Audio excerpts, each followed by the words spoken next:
So nandito na tayo mga Papsi at dito natin kukunin yung yung kukunin natin ngayon. So nag-canvas na kami dito, bumalik lang kami mga Papsi. Kaya ito nga dito na si Chef. Sir, ano pangalan mo? Ringo. Sir Ringo. Yan si Sir Ringo. Siya nag-assist sa amin hanggang ngayon, siya pa din mag-a-assist mga Papsi. Kukunin niya na yung item na kukunin natin dito. Hi.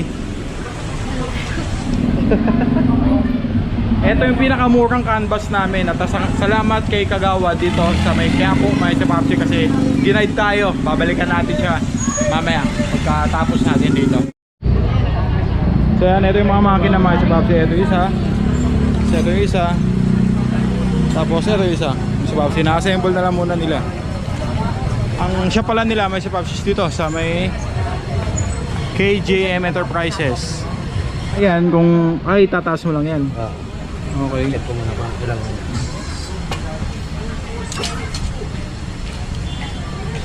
Ay, plug and play lang talaga siya, boss, no? Ano yan? Old at saka new? Yan, boss, pwede. Boy, perang lima, boy. Ay po lima, boy. Sampu na niya, ha? Okay tayo dyan. Nakautang ka pa, boss.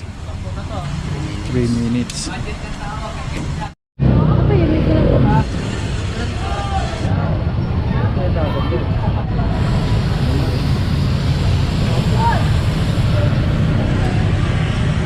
Bali yung pressure natin. Boss, paano explanation na itong mga to?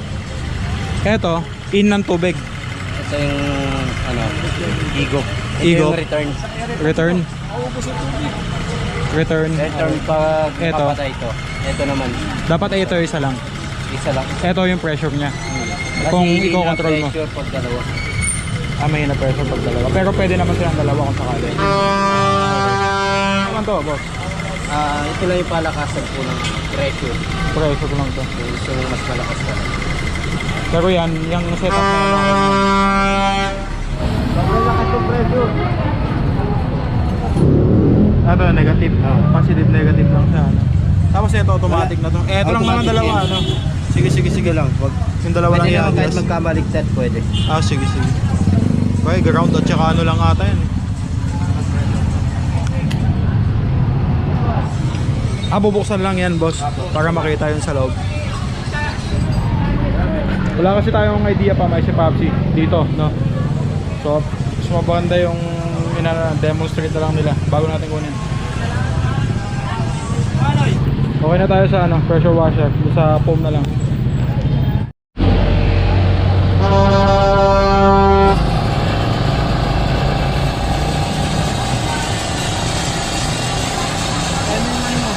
Sa isang ganito, ilang litrong boss ang kailangan para mag-foamy talaga? Hindi, ano lang naman yan eh.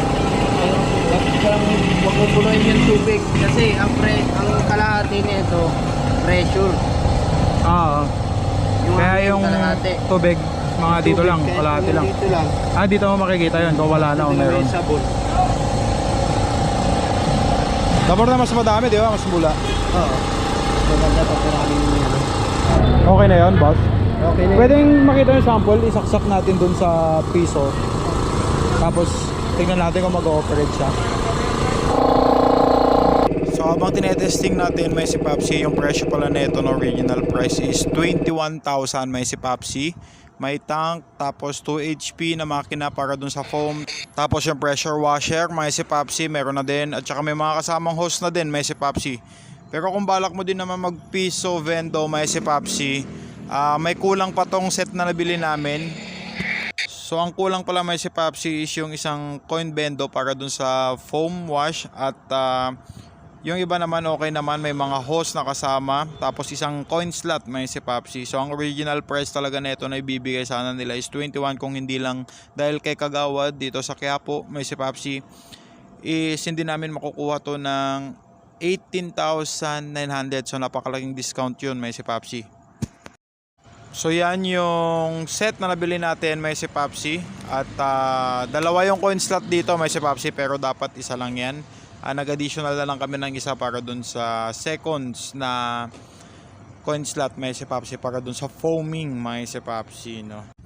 So yung ibang kulang katulad ng mga solenoid valve may si Popsi, binili na lang din namin yung ibang extension, yung mga iba pang idadagdag dyan may si Popsi para mag-operate. Siyempre, Lala Move partner may si Popsi, binook natin. Boss, salamat ah. Thank you po. Boss. Oh, sir, salamat sir ah. Nakuha na namin yung pressure washer dun sa... salamat sir. Paala kayo mag-usap dun. Thank you sir. Thank you. So yan, good luck sa mga magpapatayo ng business na ganito. God bless us all. May si Popsi. Sana tuloy-tuloy na to para sa ating mga gusto mag-business ng gantong passive income. Let's go!